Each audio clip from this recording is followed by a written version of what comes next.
ಯತ್ನಾಳ್ ವಿರುದ್ಧ ಮೋದಿಗೆ ದೂರು ನೀಡೋಕೆ ಚಿಂತನೆ. ಡಿಸೆಂಬರ್ನಲ್ಲಿ ವಿಜಯೇಂದ್ರ ದೆಹಲಿ ಯಾತ್ರೆಗೆ ಪ್ಲಾನ್. ಬಿಜೆಪಿ ಬಣ ಬಡಿದಾಟಕ್ಕೆ ಬೀಳುತ್ತಾ ಬ್ರೇಕ್.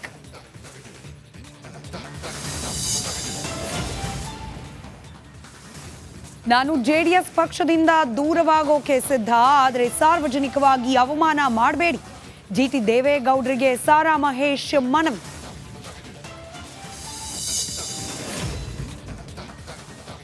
ಮಹಾರಾಷ್ಟ್ರ ಸಿಎಂ ಸ್ಥಾನಕ್ಕೆ ಏಕನಾಥ್ ಶಿಂದೆ ರಾಜೀನಾಮೆ.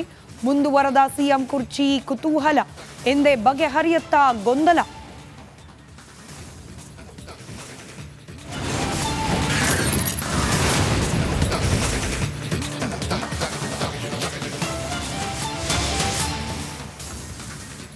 ರೇಣುಕಾಸ್ವಾಮಿ ಕೊಲೆ ಪ್ರಕರಣದ ಆರೋಪಿ ದರ್ಶನ್ ಜಾಮೀನು ಅರ್ಜಿ ರೆಗ್ಯುಲರ್ ಬೇಲ್, ಅದರ ವಿಚಾರಣೆ ಕೋರ್ಟ್ನಲ್ಲಿ ನಡೀತಾ ಇದೆ. ಸಿವಿ ನಾಗೇಶ್ ಅವರು ವಾದವನ್ನ ಮಂಡನೆ ಮಾಡ್ತಾ ಇದ್ದಾರೆ. ಯಾವ ರೀತಿಯಾಗಿ ಈ ಪ್ರಕರಣದಲ್ಲಿ ದರ್ಶನ್ ಅವರ ಹೆಸರನ್ನ ತಳುಕು ಹಾಕಲಾಗಿದೆ ಅನ್ನೋ ಆಯಾಮದಲ್ಲಿ ಸಿವಿ ನಾಗೇಶ್ ಅವರ ವಾದ. ರೇಣುಕಾಸ್ವಾಮಿಯ ಕಿಡ್ನಾಪ್ ಮಾಡಿಯೇ ಇಲ್ಲ, ಕೊಲೆ ಕೇಸ್ನಲ್ಲಿ ಸುಳ್ಳು ಸಾಕ್ಷಿಯ ಸೃಷ್ಟಿಯಾಗಿದೆ ಅಂತ ಹೇಳಿ ವಾದ ಮಂಡನೆ ಮಾಡ್ತಿದ್ದಾರೆ.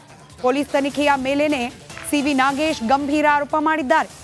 ರಿಪಬ್ಲಿಕ್ ಕನ್ನಡದಲ್ಲಿ ಕೋರ್ಟ್ನಲ್ಲಿ ನಡೀತಾ ಇರುವ ವಿಚಾರಣೆಯ ಪಿನ್ ಟು ಪಿನ್ ಅಪ್ಡೇಟ್ ಅನ್ನು ನೀವು ಗಮನಿಸ್ತಾ ಇದ್ದೀರಿ. ಈ ಹಿಂದೆ ಲೋವರ್ ಕೋರ್ಟ್ನಲ್ಲಿ ಇದೇ ಬೇಲ್ ಅಪ್ಲಿಕೇಶನ್ ಬಂದ ಸಂದರ್ಭದಲ್ಲಿ ಸಿವಿ ನಾಗೇಶ್ ಅವರು ಘಟನೆ ನಡೆದ ಸ್ಥಳದಲ್ಲಿ ದರ್ಶನ್ ಅವರು ಇಲ್ಲೇ ಇಲ್ಲ ಅನ್ನೋ ನಿಟ್ಟಿನಲ್ಲಿ ವಾದವನ್ನು ಮಂಡಿಸಿದ್ದನ್ನು ನೀವು ಗಮನಿಸಿದ್ರಿ. ಮ್ಯಾಪ್ ಸಮೇತ ಒಬ್ಬ ವ್ಯಕ್ತಿ ಒಂದೇ ಸಮಯದಲ್ಲಿ ಎರಡೆರಡು ಜಾಗದಲ್ಲಿ ಇರುವಂತೆ ಇಮೇಜ್ಗಳನ್ನು ತೆಗಿಬಹುದು ಅನ್ನೋದನ್ನು ಕೋರ್ಟ್ನಲ್ಲಿ ಡೆಮಾನ್ಸ್ಟ್ರೇಟ್ ಮಾಡಿ ತೋರಿಸಿದ್ರು ಸಿವಿ ನಾಗೇಶ್ ಅವರು. ಘಟನೆ ನಡೆದ ದಿನ ದರ್ಶನ್ ಅವರಲ್ಲಿ ಇರಲೇ ಇಲ್ಲ ಅನ್ನೋದು ಅವರ ವಾದದ ಭಾಗವಾಗಿತ್ತು. ಇದೀಗ ಹೈಕೋರ್ಟ್ನಲ್ಲಿ ಬೇಲ್ ಹಿಯರಿಂಗ್ ಸಂದರ್ಭದಲ್ಲಿ ಕಿಡ್ನಾಪ್ ಮಾಡಿಸಿದ ವಿಚಾರವನ್ನು ಪ್ರಸ್ತಾಪ ಮಾಡ್ತಿದ್ದಾರೆ. ರೇಣುಕಾಸ್ವಾಮಿ ಅವರನ್ನ ಚಿತ್ರದುರ್ಗದಿಂದ ಕಿಡ್ನಾಪ್ ಮಾಡಿಸಿ ನಂತರದಲ್ಲಿ ಕೊಲೆ ಮಾಡಲಾಯಿತು ಅನ್ನೋ ಆರೋಪ ಏನಿದೆ, ಕಿಡ್ನಾಪ್ ಮಾಡಿಸಿಯೇ ಇಲ್ಲ, ಈ ಕಿಡ್ನಾಪ್ ಅನ್ನೋ ವಿಚಾರಕ್ಕೆ ಸಂಬಂಧಪಟ್ಟಂತೆ ಇರುವ ಸಾಕ್ಷ್ಯಗಳು ಸುಳ್ಳು ಸಾಕ್ಷ್ಯಗಳು ಅಂತ ಹೇಳಿ ವಾದ ಮಂಡಿಸ್ತಿದ್ದಾರೆ ಸಿವಿ ನಾಗೇಶ್.